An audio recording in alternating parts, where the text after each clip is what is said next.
Okay. Are you ready for some new questions? No.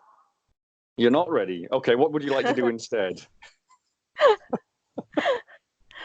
I have nervous. I feel nervous. Why? If someone ask me something new question. Oh, come on. You've got to get over that.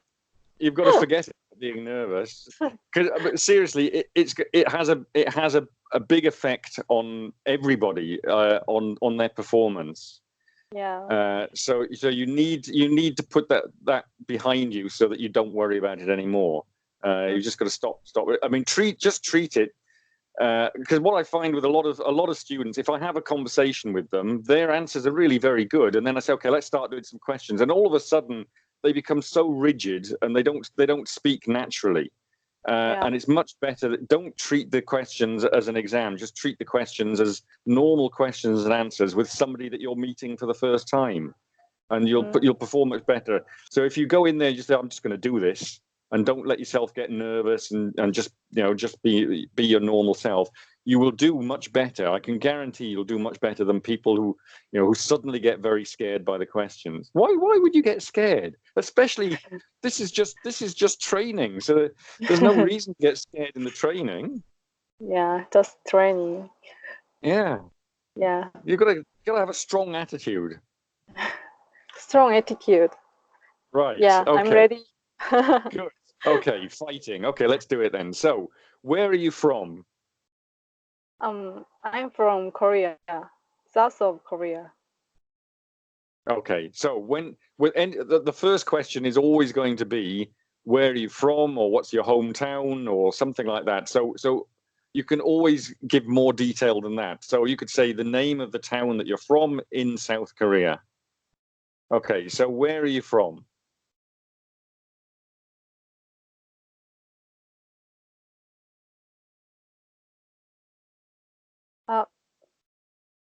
Video is something wrong. You like slow motion. Maybe Yeah. but I might actually be in slow motion. Oh, it turns normal. Okay, yeah. Sometimes the recording takes up more bandwidth. So really? okay, it's okay. So let's start again. So give more detail, give more precise detail to the question, okay, or to the answer. So where are you from? I'm from Korea. More detail. I have been live in Seoul.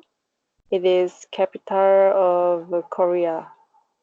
Okay, you've given me the answer in all the wrong order there. Okay, so I mean, so normally when you're giving an address, if you think of how you write the address, when you write the address on an envelope, you start with the most precise detail, and on the next line you give a little. So it's like flat 1, building number 10, Seoul, South Korea. So you do it in that kind of order, okay? So where are you from? So is that where you were born? Were you born in Seoul? Born in Seoul.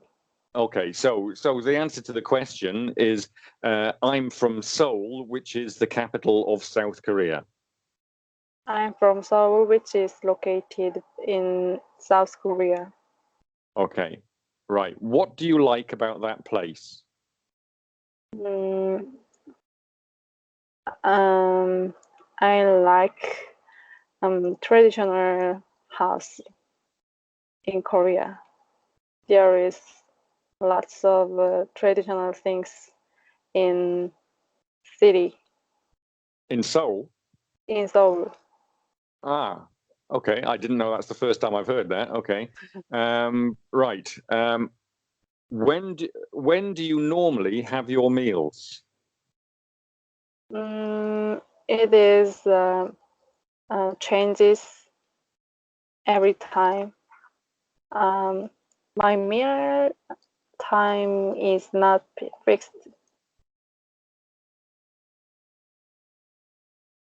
Okay, that sounds very interesting. So why is your meal time not fixed?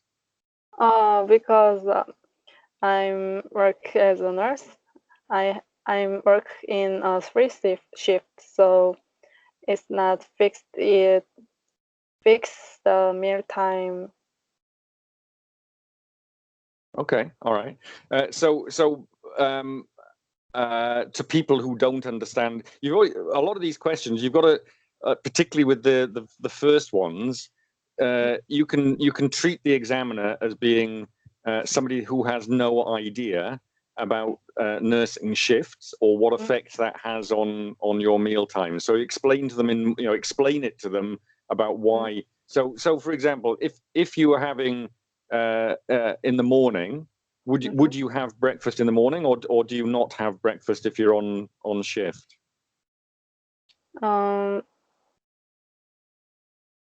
Normally, I use not have a breakfast.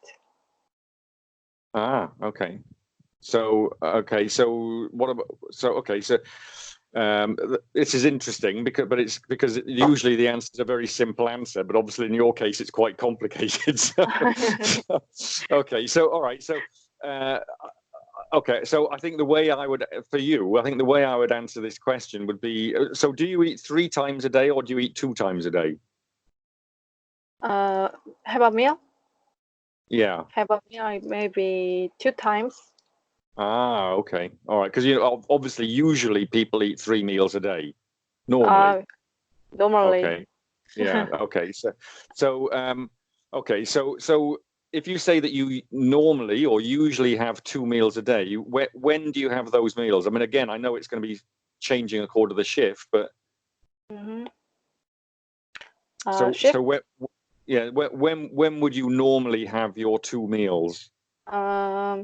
I skip breakfast normally, and 2 meals, dinner and lunch. Okay. Again, it's a question of order. We normally have lunch before we have dinner. So when you're answering the question, always, so if you go back to the way the scoring matrix, do you remember the scoring matrix that I showed you after our first class? Do you remember the first class? And you remember how I scored you with the coherence and cohesion and the vocabulary and the grammar and all those things that were on that like page 4 or something of this document, the document that we have. Remember that? Okay. So the first part there is about coherence and cohesion. Okay. If you look now on page 9 of the document.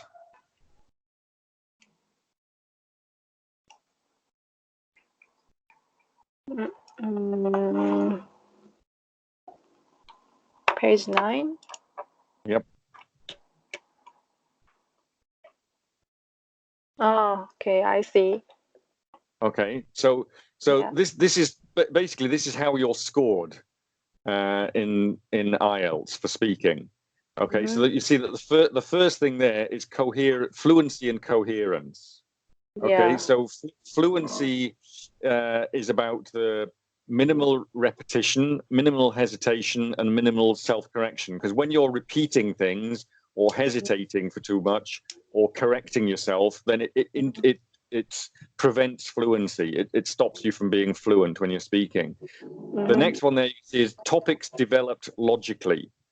Okay, now then, so this is the thing that I was saying to you before about like when you say where you're from, if you're giving something logically to somebody about where you're from, then you say, I am from Seoul, which is the capital city of South Korea. So you give the town first and the country second. Okay, that's a logical, it's what we're all used to. So when you're talking about things like when do you eat your meals, then again, we tend, in order to develop something logically, we talk about something that happens first and then something that happens second. So lunch happens every day before dinner. So it's that kind of thing. When you're talking about things, always try to put things in the order that they happen. The easiest way to develop a topic is to use time.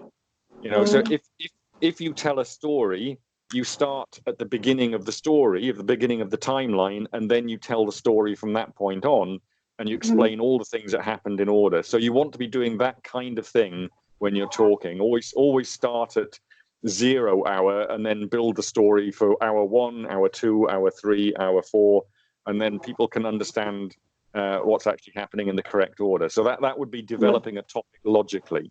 Yeah. Okay, so you can see the next thing there is a range of linking words and discourse markers. So what they mean by that is if you say something like, well, first of all, I did this, and then I did this, and later I did this, and finally I did this. Okay, so those are the linking words that you use to give order to the story so that people can follow what you're saying. Right? Okay, so I mean, we might as well look at the rest of this while we're at it. So lexical resource is just your vocabulary. So you can see it's just talking about different types of, wide range of vocabulary. In other words, you use lots of different words. And then if you look at wide range of vocabulary, and also the fourth one down there is paraphrases effectively. What you want to try and avoid doing is using the same word too many times. Which is quite difficult, especially in a second language. But you want to try and show that you know the synonyms for a particular word. So instead of saying clothing and clothing and clothing, you might say clothing, you might say garments, and you might say I was wearing something. So that's 3 different ways of saying clothing. Okay, and that then shows that you've got a wide range of vocabulary and that you can paraphrase things. Idiomatic vocabulary or expressions. Yes, okay, you should try to use idioms, but don't do what some of my students do, which is they just put an idiom in there even if it doesn't really fit the situation. It's very difficult to use idioms correctly. One of my students has been told that they should use 4 idioms in part 2. One of their previous teachers said, "Oh, you should use 4 idioms." That's nonsense. I mean, you should use an idiom naturally if it occurs to you. You shouldn't try to say, "Oh, I have to use my 4th idiom because I haven't used it," because you'll end up saying something that doesn't sound natural. So it should be natural. Okay, using conversational vocabulary. This one here. So there's a difference between how we write and how we speak. We use different language. So usually when we're speaking, we're more informal.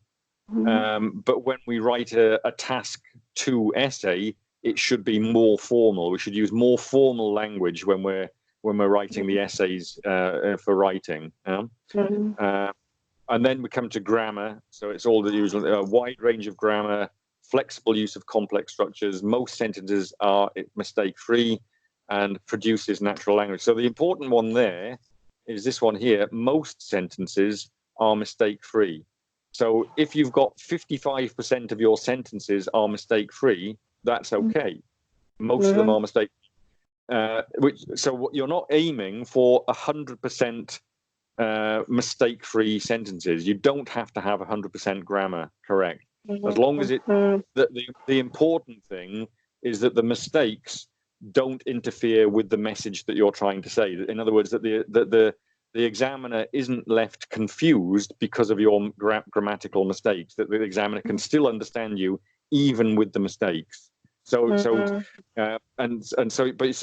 got to be careful of things like tenses. If you're talking about the future but you're using the past tense, that's very confusing, and the examiner won't really know what you're talking about. So make sure that your tenses are correct. Try to be accurate with your articles, a, an, and the, because that, although they're very small, they do make a difference to the understanding of the sentence, which is why I'm always correcting them. Okay, and then the final block there is pronunciation. And you can read that yourself. But again, you can see that it says errors did not affect comprehension. So again, they're not looking for perfect pronunciation all of the time. You can mispronounce a word as long as the examiner can understand what word you're trying to say. You know, if we can understand it, your pronunciation, it might not be perfect, but we understand you, and that's the important thing, is that you can be understood. Because really, what speaking is about is communicating, and you, as long as you can communicate effectively, you will pass IELTS. If your communication, if grammar completely falls apart, and I don't understand you because of the grammar, and if your pronunciation is terrible, and I really don't know what the word is that you're trying to say, then in that case, your score is going to suffer. But as long as I can understand you, and most of it is mistake-free, and the errors don't affect comprehension, you should be okay. Okay. Right. Okay. So going back to question 3. So because you've got a very complicated life, and you only eat 2 meals a day, you work shifts. Okay. So if your shift is during the day, do they give you a break to take lunch? Yeah, there is always break for lunch or dinner. Okay. So you can have those at a reasonably normal time then. So what time would your lunch break be? Midday to 30 p.m. 30 p.m. 1 p.m. Oh, okay. Oh, it's right. So what, you get 1 hour for lunch? Yeah, 1 hour. Wow, that's pretty good actually. I thought it would only be half an hour, but 1 hour is not bad actually. Okay. And what about for your dinner break? How long is your dinner break? Is that 1 hour as well? 1 hour. Oh, well, they're quite that's quite generous with the time. I've worked for companies before where they would be standing there. The manager would be standing there looking at his watch when you walked in after 30 minutes, saying, "Why are you so late?" Oh, really? So, yeah, absolutely. That's really so short for short I know. Of course it hours. is. Yeah. I agree. Yeah. Okay. So, So I think we need to put this into a sentence. So, if you found this IELTS class useful, informative, or entertaining, please give it a like, subscribe, and share with other people who you think might benefit from these live IELTS class videos using actual examination topics. Most of the students participating in these classes are now living their dream in English-speaking countries around the world. If you want classes with me, you can contact me on X, LinkedIn, MS Teams, or Viber. Details are given in the description below or on the About page for this channel. Thank you.